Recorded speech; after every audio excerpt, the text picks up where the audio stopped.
Oddmar's senses had sharpened throughout his journey. He could feel someone was watching him. "I know you're there, goblin," said Oddmar firmly. "I am not a goblin, Oddmar," said the creature and sighed. "I may look like this now, but there was a time when you and I were not that different." It couldn't be, could it? Not only had this creature been helping him all along, but this creature was in fact his oldest friend. Vaskar? The creature protested, but it was no use. Oddmar had many questions for his oldest friends, and many stories he wished to relive. Of the time they chased chickens thinking they were small dragons, or pretended to be the chief so they could steal desserts. Oh, to have found friendship again, so many years after being alone. With a sense of shame, Vaskar looked down and said, "I'm not Vaskar anymore. I've not been since I was cast out. Now I'm even less. I didn't want to tell you because I didn't want you to see me like this." "Stop it!" Oddmar interrupted. "You should have told me. It's okay, I know what's happened to you. But this time, you're not alone. Together, we can save the forest and save our people." The two friends were reunited, and although their quest was far from over, their spirits were high. Could it be that all was not as bleak as it once appeared?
I accept.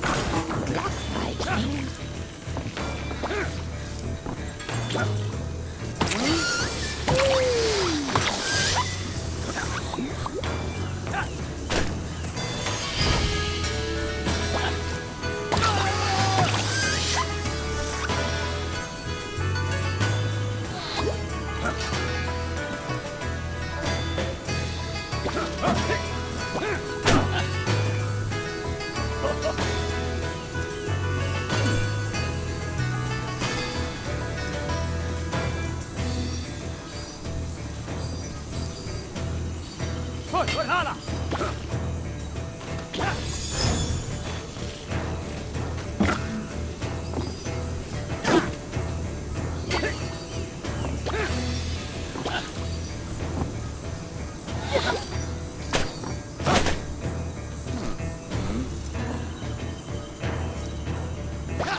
The two friends continued further through the forest, getting closer towards the end of their journey.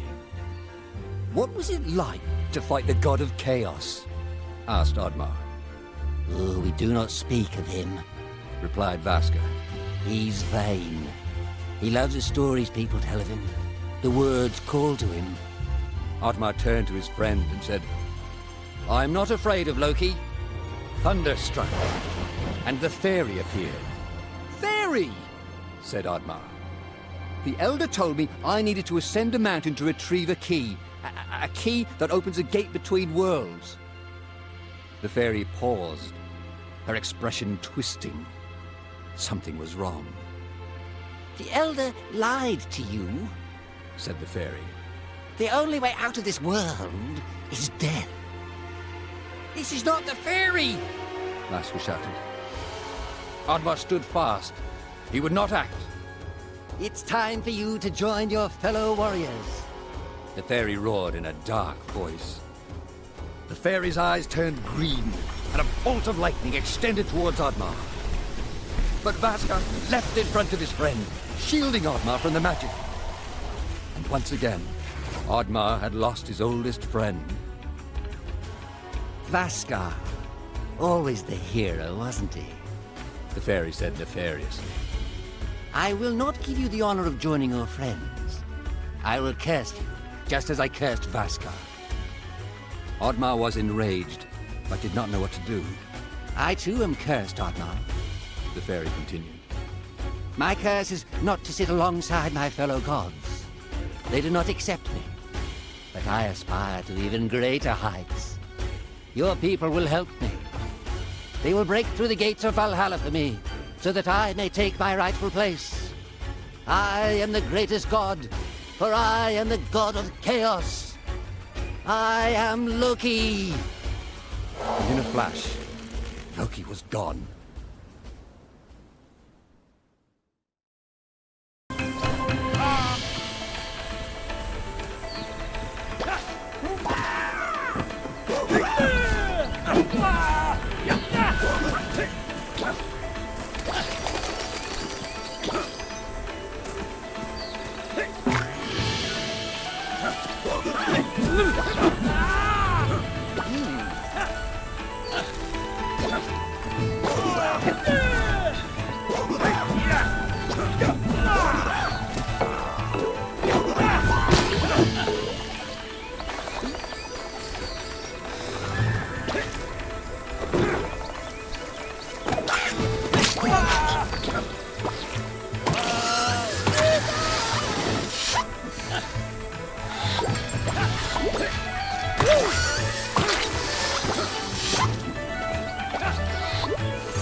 Oddmar scaled the cliff alone.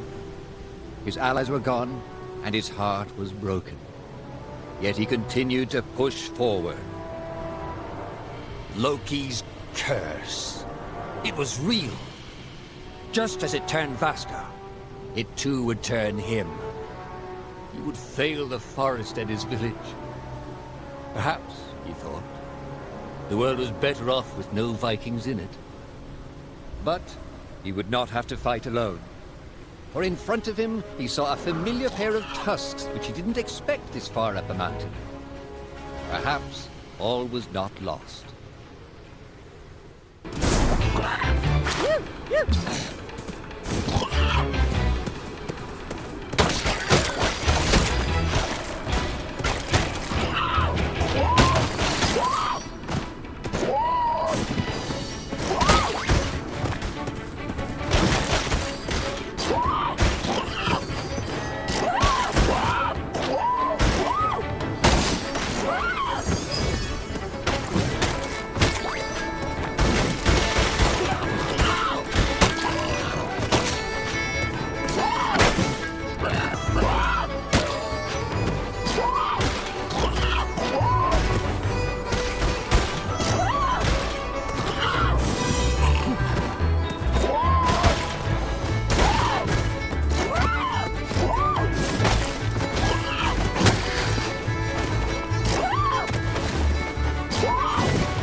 Oddmar had done it.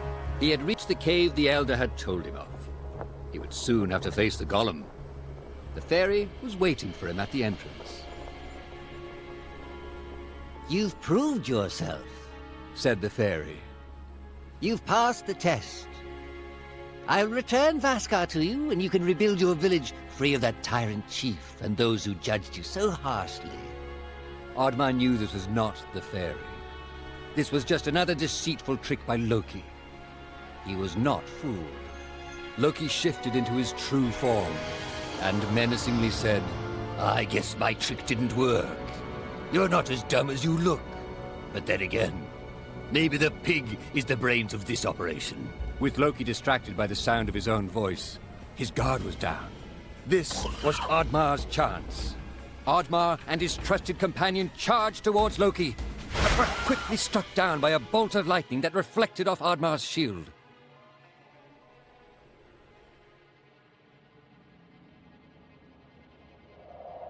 With the influence of his power, Loki was confident that Oddmar would stand no chance against the golem. He used his magic to wake the ancient golem and left Oddmar to fight for his life.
It was over. Oddmar had won. Weary but resolved, he had found the shiny red gem that was the key to saving his people. Oddmar held the key up high and waited for something to happen, but quickly realized he didn't know how to use it. Suddenly, a vicious band of goblins swooped down on Oddmar. He struggled to hold on to the key, but there were too many goblins. Oddmar was overwhelmed. They snatched the key and ran away. Goblins. Their treachery had no limits.